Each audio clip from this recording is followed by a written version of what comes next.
Ya, kemudian saya minta maaf bahwa harus berbicara tentang BUMN.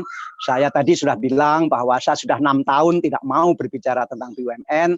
Tapi karena LP3IS yang minta, yang saya banyak berhutang budi itu, berhutang segala macam itu, maka saya hari ini bicara tentang BUMN. Tapi sudah 6 tahun saya tidak bicara. Sebetulnya sudah banyak yang saya lupa dan saya tidak tahu. Bahkan telepon-telepon direktur-direktur BUMN sudah saya hapus semua waktu itu dari telepon saya. Nah, dan saya memang ketika menjadi menteri, saya melihat, karena kan sebelumnya saya menjadi dirut PLN, saya tahu praktek di BUMN selama 2 tahun menjadi dirut PLN. Yang sulit adalah di BUMN itu, direksinya itu sering berebut pengaruh. Direksinya sering bertengkar dengan direktur utamanya atau sesama direksi. Kemudian perbedaan itu dibaca oleh staf ke bawah.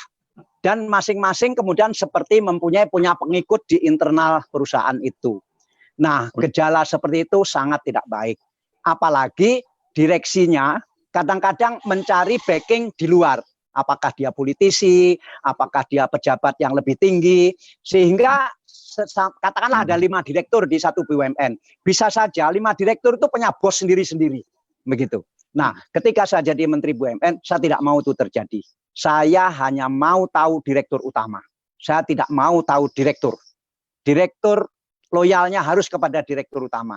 Tidak boleh ada direktur menghadap menteri. Tidak boleh. Saya tidak mau terima. Kecuali dia disuruh oleh direktur utama.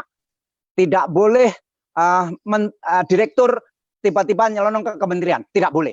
Hanya tahu direktur utama. Loh, tapi iya Pak, kalau direktur utamanya bagus, kalau tidak bagus gimana? Kalau tidak bagus diganti. Begitu. Ya, itu yang saya sebut bahwa harus ada loyalitas di dalam perusahaan itu kepada manajemennya.